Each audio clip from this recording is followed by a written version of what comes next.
Okay, so this video is going to cover the PowerPoint presentation over minerals, and then we'll just kind of go through the slides, give you kind of a quick summary, and try to clarify some things that might be confusing for us.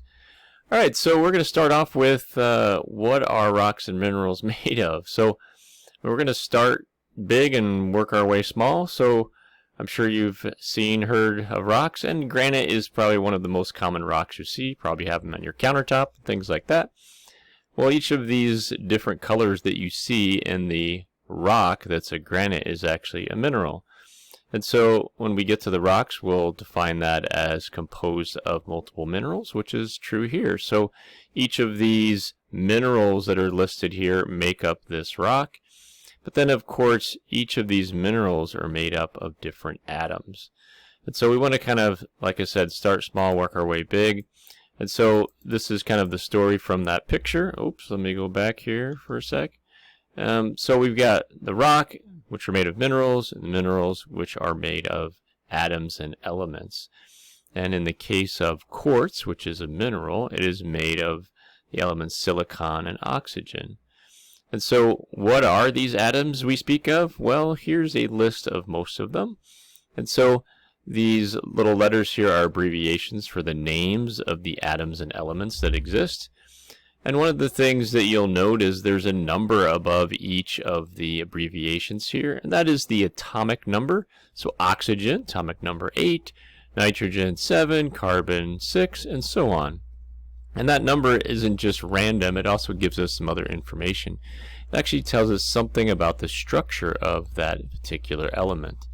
So when we look at our atom, we kind of, if you remember maybe from high school or something, this is kind of what your model might have looked like, where you had a nucleus, something in the center here, and a bunch of these small little pieces, electrons, kind of orbiting around. And so there's a couple different views that we can take for that. Here's a couple more models. This one on the left is probably the one we use the most because it's easier to understand. This one on the right may be a little more realistic. But how an atom is made up is, like we talked about, a nucleus has protons and neutrons in there. The protons are the positive electrical charge pieces, and the neutrons are neutral, and the electrons are negatively charged. So the electrons are kind of moving around the nucleus, and although they don't, move around like this here, it's more like the one on the right. This is helpful to understanding how they kind of interact, because the amount of electrons that are in these orbits here is going to determine how these atoms actually come together. Okay, and so as we look through, we can see that that number that was associated with each element that we saw in that periodic table actually told us the number of protons in each of those elements. So carbon is atomic number 6. It has 6 protons in its nucleus. Hydrogen, 1 proton. Uranium, 92, so that has 92 protons. And so the protons are going to dictate what element you have. So if you change protons, you're changing the elements. Now we can have a variety of neutrons and electrons. They can change. So we're not going to go too much into detail there. We just want you to know the basics of an atom, its structure.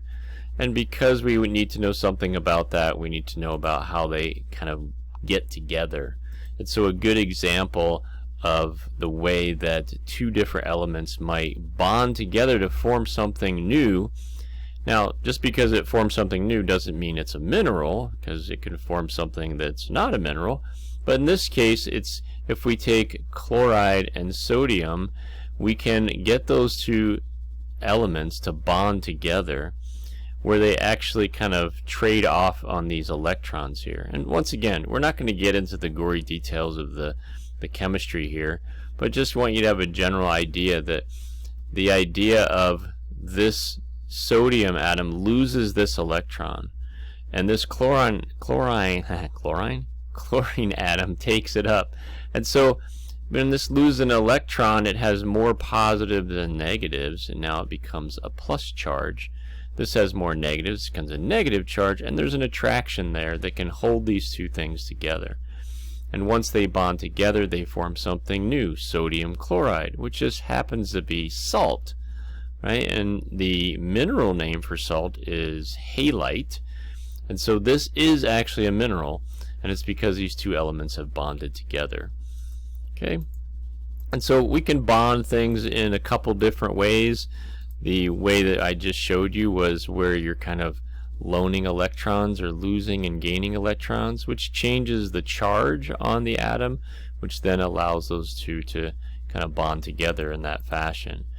So there's other ways that we can do that. In some cases you can have multiple atoms that join. In this case, water, H2O, there's an oxygen atom and two hydrogens actually come together and form a stable molecule. And so it is still this kind of sharing of electrons here.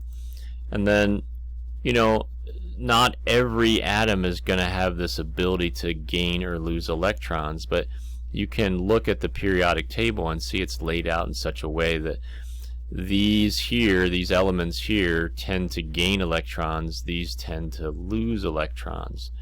And so they become positive and negative, and they can bond that way. There's another way that things can bond, and that's with sharing, kind of a covalent bond it's called. The other was called ionic bonding.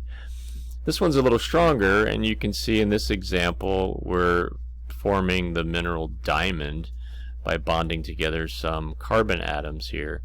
But instead of losing or gaining, they're kind of sharing some electrons. It's a much stronger bond, and it makes this mineral very hard. Okay, and so we don't need to know all the, like I said, gory details about that, but I wanted you to be aware that we're taking these elements and we're allowing them to join together to create something new.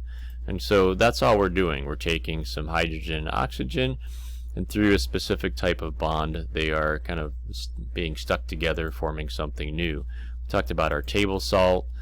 Quartz, the mineral quartz, is just silicon and oxygen bonded together in a specific way. And of course, as we get to other minerals, sometimes they're a little more complicated than just a couple elements. We can have many elements that bond together to form different compounds, and in some cases those compounds will be minerals. And when we look at what's available for us to make our minerals, now of course we're just looking here at the continental crust. Now of course there's a lot of minerals available in the crust here, and you can see by the breakdown that oxygen and silicon are very common, and then there's these other elements that are available in the crust here. So although there's hundreds, thousands of minerals per se, there's only a handful of common or rock forming minerals, and that's all we want to introduce to you. We don't need to know all the bizarre, crazy, one-of-a-kind minerals. And so we're just going to kind of focus on those. And you can see that because there's silicon and oxygen available abundantly in the crust, then there's a lot of minerals that contain just silicon and oxygen, and then we'll throw in a couple other of these elements, and we can form some new mineral. So we know that silicon and oxygen together form quartz, but we can also bond together with some other things and create other what are called silicate minerals because they contain silica. And of course we said that quartz was a great example of that, silicon and oxygen bonding together. So we talked about a whole bunch of things bonding together, but what makes a substance a mineral? Well, there is a definition that we like to try to apply when we're trying to determine if something's a mineral. And so the deal is that it has to be naturally occurring, not man-made. And so I know there's a gray area here. You can make artificial diamonds and things like that. Technically, they're not minerals. We want them to be naturally occurring. They have to be inorganic, so they can't be alive, obviously. So your cat cannot be a mineral. They have to have an orderly internal structure, which basically means they need to be a solid. So technically, if it's a liquid, it does not fit the definition of a mineral. It needs to be a solid, and then it has to have a definite chemical composition, which means that the formula that you would write for that mineral never changes. Okay, now there's always exceptions to every rule, so there's always some outliers and things, but for us, we want to keep these four things in mind when we're looking at minerals. Okay? Alright, so now we think we have minerals. How do we know what mineral we have? Well, there's some ways that we would identify minerals based on their physical properties, and here's a few that are listed. Right, so you can go by color, streak, specific gravity, hardness, cleavage, luster. So we can define some of these terms for you, but basically how you would identify minerals is that you'd be given some information about these properties, and you would test the minerals to see. Now some of the tests are just visual. You look at it, it's red, it's green, it's orange, it's blue. That might help you identify a mineral. But the other ones you might have to perform a test. And once you have that information, then you can look on your chart or your information you were given, and you could identify the mineral. So it's not that you would just randomly look at it and know. Of course, you do that if you have some experience, but usually what you're doing is you either have a chart or a table of some kind that gives you this information about the minerals, and then you kind of look for that information. The one that best fits is the one that you name that mineral or give that name to it. And so we can use color, although it's not very useful all the time because lots of minerals can be multiple colors, but there are some minerals that are distinct, like this purple here for amethyst. It's not super common to get purple minerals, and so sometimes it can be very diagnostic. So you want to use that sparingly, but sometimes if you know for sure that the color is the defining characteristic, that can be a great tool. Luster is basically whether it looks, we kind of go for this metallic, non-metallic is a good way to kind of categorize some minerals. So either it looks glassy like a piece of glass, or it looks more like a metal like this one on the right. And if we had a chart, it would be broken down. Hey, if it's non-metallic, go this route. If it's metallic, go that route. And then you would eliminate some minerals by doing that.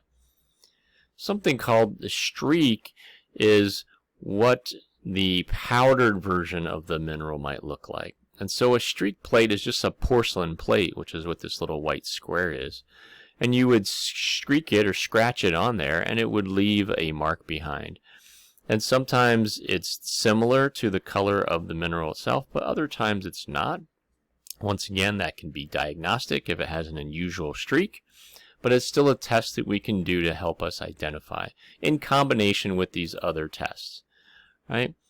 And so we might use this, cinnabar here, which is not super common, but it's very brown, but it has a very black kind of metallic look to it. That might be diagnostic. Or something like hematite.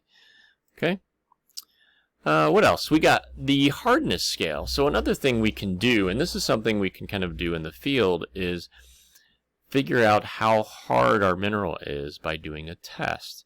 And so there's something called the Mohs hardness scale, which gives you a scale from 1 to 10, basically how durable or how easily a mineral can be scratched. And here's the scale here. We've assigned minerals to each of these scale numbers. So the softest being talc at 1 and the hardest being diamond at 10. And so each mineral, not just these, but the hundreds of other minerals, all have a hardness.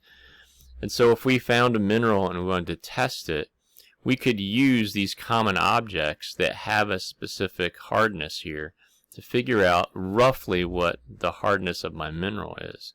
And so gypsum is very soft. I can scratch that with my fingernail, but it can look like a lot of other minerals that I can't scratch. And so that's a very diagnostic feature. So in the field, or if you were in lab and you had some minerals, you could try and scratch a couple. The one that scratches easily with your fingernail is probably the gypsum. And you might not have to do any other tests, and that could tell you what it is. Others are steel nails or a glass plate. So we know that quartz is fairly hard. It's got a hardness of 7. In theory, you couldn't scratch it with a steel nail or a steel knife. So a lot of times geologists carry a knife with them in the field, and if they're trying to identify some composition of a mineral or something, you would try to scratch it with your knife, and if you couldn't scratch it, it would be a good indication that it's quartz. Because sometimes quartz and calcite can look very similar, but of course the thing that can differentiate them is their hardness. So we can use that test to figure out what mineral we have. Cleavage, how a mineral breaks.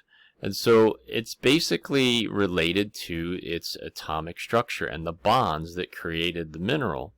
So typically what will happen is minerals will cleave or break along the weak bonded area.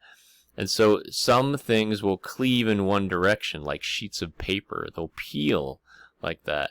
And we would say that is cleaved in one direction. Others would have multi-directions of cleavage. Some have 2, some have 3. And so when they have multiple directions of cleavage, we can also use the angle at which they cleave. And some things cleave at 90-degree angles, right? Like this halite is very cubic because it breaks in 3 directions, all at 90 degrees. It's a pretty diagnostic feature. Calcite almost looks like that, but it's not 90 degrees, so it looks like a ROM, like a squished cube almost. Another diagnostic feature, so that can help us with mineral identification. And so something that has one direction of cleavage an example of that would be what's called a biotite mineral. Okay, and so that actually peels like sheets because it has a very weak bond in that direction. And then we can have multiple directions. We kind of talked about halite being very cubic. Calcite also breaks, but it's kind of the squished cube, a ROM, and so that would tell us something about what mineral. And you can see how these two look very similar. They're both same color. You know, potentially they might have a similar hardness, and so how they cleave could give us an indication of what we have. And then there are some minerals that don't break along a weakness in the bonding because there really isn't a weak direction. And a very common mineral that does that is quartz. And it actually fractures in a unique way that looks like this, called a concordial what? I can't pronounce it very well. Concordial fracture, which is this breaking where there's no preferred direction. And so this is the mineral quartzite. This is actually a rock, obsidian, but it is made of quartz. And so obviously it would break in the same fashion. Something called specific gravity, which we really won't get into, but I just wanted to put it out there because it is an identifying feature. It's kind of how heavy or dense the mineral feels. And so occasionally you'll have a mineral that has a very high specific gravity, and that's sometimes very diagnostic because it's very heavy. I mean, you could see that gold has a very high specific gravity. That's one of the reasons that it sinks to the bottom in rivers, and potentially you can go and do a little gold panning and find some gold because it's very heavy and it sinks to the bottom. And then there's some unique properties we can use. One of them is magnetism. So the mineral, magnetite, shockingly, is magnetic. And so that's a very diagnostic feature of that particular mineral. And then one that we would use a lot in geology would be a chemical test, because the mineral calcite, which is made of calcium carbonate, is a base, and it actually dissolves when exposed to an acid, so it'll bubble or fizz. So a tool that geologists use is a very dilute solution of hydrochloric acid. And if we were in the lab, we would actually make that available to you, and you could put a little drop on the minerals, and the one that fizzed would be the calcite. It's a very diagnostic feature of calcite. So when you can't tell the difference sometimes, that's a great tool, a great test to do to identify calcite. Okay, so we said that the most common mineral group was silicates, and that's because silicon and oxygen are super abundant. We're talking about the Continental Crust. And so those are just minerals that contain silicon and oxygen. But there are other groups, of course. And so here's a list of the other groups that we see: oxide, sulfide, sulfates. And here's a whole bunch of minerals that we would see. And of course, oxides just are minerals that have oxygen. Sulfides have sulfur and things like that. And so that's how we would differentiate and group some of these minerals here. But once again, we're not looking to have you identify hundreds of minerals. I just want you to look at a handful of minerals, kind of the most common, the ones that you would see, especially ones that would impact potential hazards that we talk about in this class, which is really what we want to focus on. And so when we talk about the silicate minerals, because they're so common, we can see that we can group them too. And here's the names of some of these common rock-forming silicate minerals. So we know that quartz, you've probably heard that, is super common. Micas are these sheet-like minerals. And so what we see is that these common silicate minerals show up in our igneous rocks, which is what we're going to be talking about next, of course. And the abundance of them is going to help us identify a particular type of igneous rock. So it's useful for us to be aware of these minerals here. And so same thing, they each have some properties to them, like how they cleave, their colors, and some other diagnostic features. So we want to be aware of some of the properties of these rock-forming minerals. And then a few other common minerals that we want to talk about. Quartz, super common, very durable, and so it's everywhere. It's forming a lot of different rocks, so we want to be aware of that. Calcite, we mentioned before, it's not a rock-forming mineral per se, like the ones in the previous slide, but these are common because they form a rock called a limestone, which is a very common sedimentary rock, and because it is dissolved relatively easily over geologic time through water and slightly acidic water, it can have some implications into some hazards that we would talk about. And the same thing with some what are called evaporite minerals. These are gypsums and halites. These are also soluble in water over time. And so these can be deposited in large areas, like you can get big limestone bedded areas or big thick deposits of gypsum and halite. Well, if water is going to move through those rocks and dissolve them over time, then we need to be aware of that if we're going to build structures or do anything like that. So it can come into play when we talk about hazards. And then some of the common minerals we mentioned, these are kind of the more rock-forming minerals. These are some images so you can get an idea of what they look like. So the olivine is actually just this green mineral here, not the entire rock. But micas, feldspars, amphiboles, pyroxenes, these are common in our igneous rocks that we'll talk about. And so to kind of wrap everything up and kind of transition to our next topic, which would be the igneous rocks, this is a diagram that I'll introduce to you in igneous rocks also. But you could see that here are these minerals that we kind of just mentioned. What we see is that when you melt a rock, and by definition an igneous rock is a rock that cooled from molten rock. And so as you cool rock that has been melted, you start to get these minerals that crystallize out. And depending on what is being melted, so like the ingredients, you can make some of these minerals, and you can make some more than others depending, once again, on the ingredients that you start with. And there's some other processes that can separate things out, but depending on the amount of minerals that form from a melt will help us determine its general composition. And we'll introduce these terms here on the right that talk about general composition of igneous rocks, but it's based on these particular minerals. And so it's useful to be able to identify either visually, or if we're looking at a microscope or things like that, but to know what the minerals look like or how to identify them. So we'd want to know some of the properties of these minerals to help us identify them. And so just to be clear, right, these are all silicate minerals, and so they all have silicon oxygen, and these are kind of these composition terms. This is what helps us name our igneous rocks. So certainly minerals are useful for a variety of things because we use them for a variety of things, certainly salt and gypsum for construction and things like that, but they are also useful for naming our igneous rocks, identifying those, and we'll go into that in the next PowerPoint. And then in the lab this week, this is where we'll give you some images and some things, and we'll help you kind of identify some of the minerals there. Remember, this week we'll be doing the minerals and igneous, so there'll be a little combination there. Okay.